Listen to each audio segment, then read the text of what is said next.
Hey, good morning, YouTube. It's your boy Michael, and today I thought I would give you all kind of a one-take, kind of little mini extra book review on something that I read yesterday, and I really enjoyed it. I read it in one day, not in one sitting, but I did read it in one day. Cooper, what are you doing, buddy? Come here.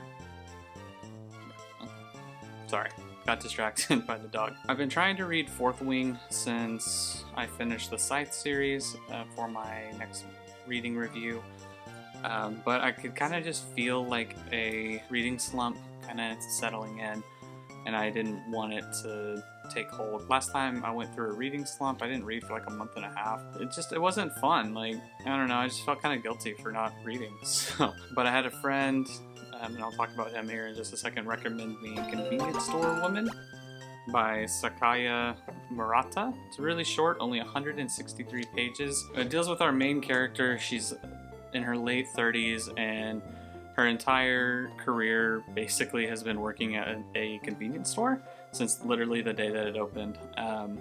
And the book deals with the pressures of needing to get a real job and a career, and if you're not going to have a career, have a family. And while all of this pressure is being put on her, she just can't understand why people would expect that. She's definitely neurodivergent coded. I'm going to go ahead and say that she's autistic. There are several passages where she just talks about how she doesn't understand why people are the way that they are or how they connect. In particular, and this is early on, so I can say it without spoiling. But she's talking about how when she started at the convenience store in the late 90s, she had to watch a training video that showed how to greet customers, do all the stuff that you're supposed to do at a convenience store. And she says, it was the first time anyone had ever taught me how to accomplish a normal facial expression and manner of speech. This book deals with our main character's struggles with trying to find meaning outside of her convenience store life. She talks about how everything she does, even off the clock, is for the benefit of the store. Even simple stuff like eating doesn't seem very interesting to her unless it's for the sake of the convenience store. She ends up getting taken advantage of by a neat dude who's basically just mooching off of her so that he can hide from society. It's just basically like your stereotypical incel type. Made me want to throw this book across the room. And another thing too, if I hear one more person say that this book is quirky, I'm gonna scream. I looked at the Goodreads reviews and that's like all they said. It's not quirky, it's dark. It's only quirky because our main character is like weird compared to normal people. But like that's the point, right? It's quirky because our main character is not normal, but it's fairly dark. We'll just put it that way. Because I want you all to read it. I want to bring attention to these books so that you may actually want to read it. But I also wanted to talk about one of my friends, Seth. He goes by Phantasma Plumes.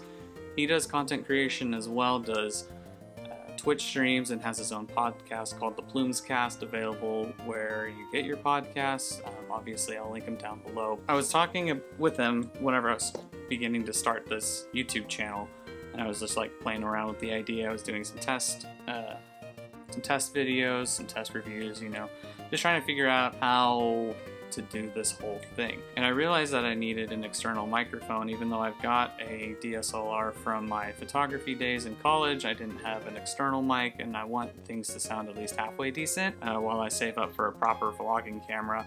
But I sent a message to him and I was like, hey homie, I'm thinking of getting this microphone, what do you think? And he just was like, cool, yeah, that'll work perfectly. Here's the money to get it. And like, I can afford a $50 microphone. He didn't have to do it, but that's just like kind of the person that he is. Without really knowing it, he gave me kind of the push that I needed to pursue this. And I can't thank him enough for it, because he's just, he's an inspiration to me to go ahead and chase this content creation dream. It meant a lot for me to have like somebody in my life that says, hey, I believe in you. I think you can do the thing. And here is like literal dollars to show that I believe in you. And like, obviously, like I have family that are supportive of this, but it just hits different whenever it's somebody you're not related to. Yeah, check out his content.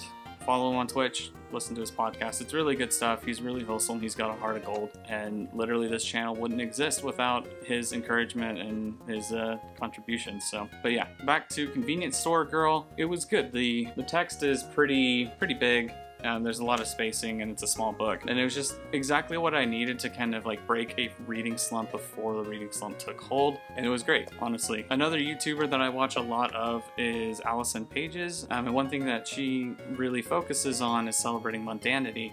And I honestly didn't really get what that meant. I understand now because nothing really happens in the book, but that's okay. It's the point of the book. I just really enjoyed it. It was a great, perfect little read. It took me about 2.5 hours to read. I hope you enjoyed this little video. Be sure to check down below for links to Seth's content as well, because like I said, this channel wouldn't be here without him. Let's show him some love. And other than that, I will continue working on Fourth Wing for y'all, and we'll go from there. So it's great to talk to you. I hope you are having a great day, and I will see you guys in the next one. Bye!